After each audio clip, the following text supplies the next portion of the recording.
And we're talking about Amy Winehouse because there is going to be a documentary on BBC Two. It's this Friday night. It's called Reclaiming Amy, and it coincides with the 10th anniversary of her death. Let's chat more about Amy Winehouse with the world's biggest fan, I'm told. Jessica Biggs is a music journalist, and she's on the show this afternoon. Jessica, how are you doing? I'm good, thank you. How are you? I am really good. I'm just trying to work out, how big a fan of Amy Winehouse are you? Massive, absolutely massive. And I was completely heartbroken when we actually lost such a legend in music, and the first biggest British female legend that I personally think that we've had in such a long time. She left a great legacy to music. Amy Winehouse did. She was bold and brash, and though she was pint-sized, she was really out there. And at the time when Amy burst onto the scene, other female artists, they were singing in love songs and channeling that femininity and sexuality and that female energy.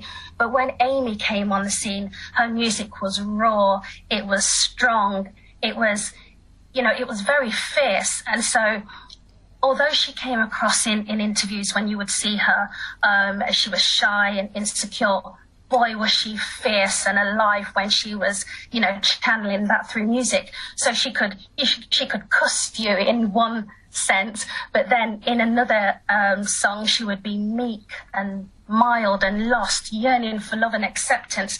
There was just so much about her that she poured into a world of music in poetic prowess and bravery. So you were just touched in so many ways by her music.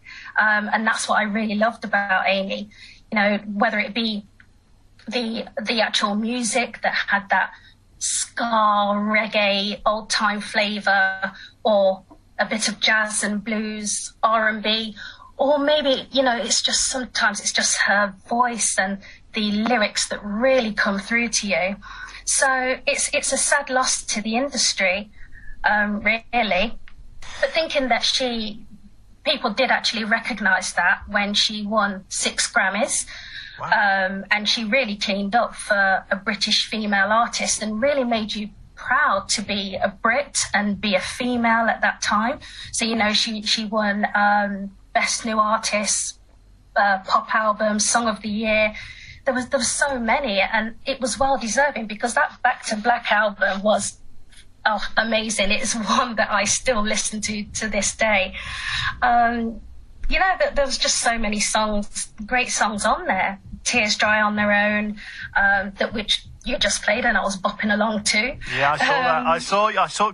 Strangely, we can't see each other, but I can see you on a computer screen behind my producer Ross's head, and there you were bopping along to the song. I was loving it, Jessica. I was loving it. The passion. That's great.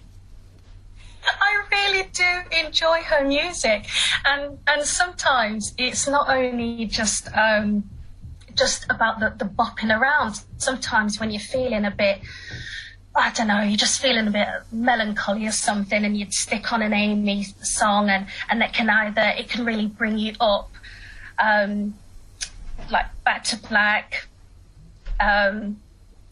What's the other ones? I'm No Good. Some amazing songs. So many things. But, I mean, as I was saying, she paved the way for a lot of female artists nowadays, such as Lady Gaga and Adele, Duffy.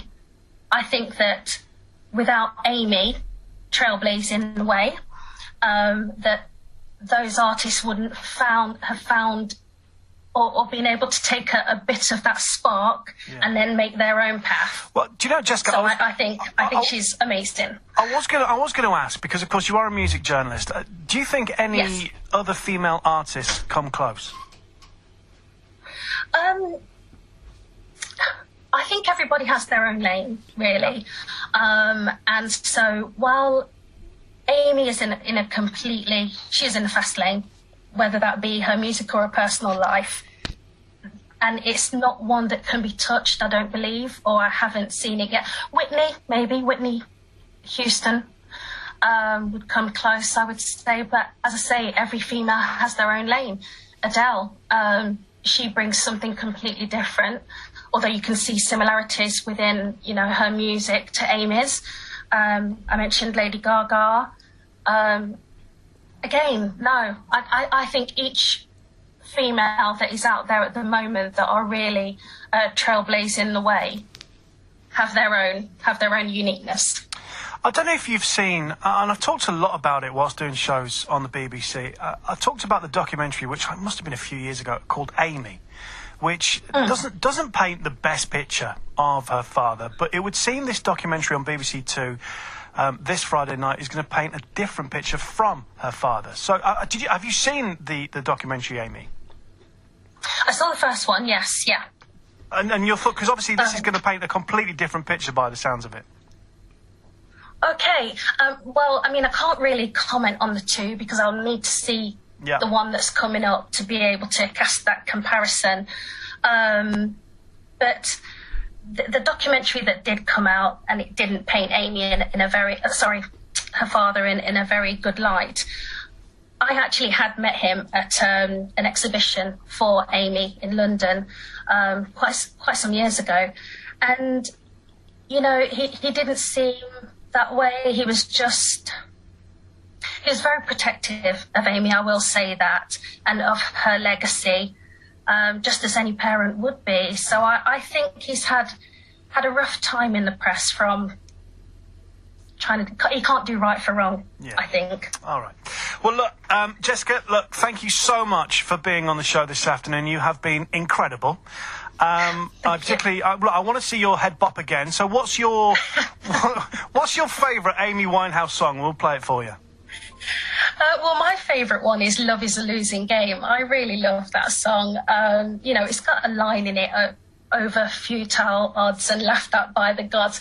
You know, it's just her way of expressing that, you know, love can be so hopeless no matter what. But I don't know, I just love the song. Beautiful. Well, Jessica, thank you so much for being on the show this afternoon. There we go.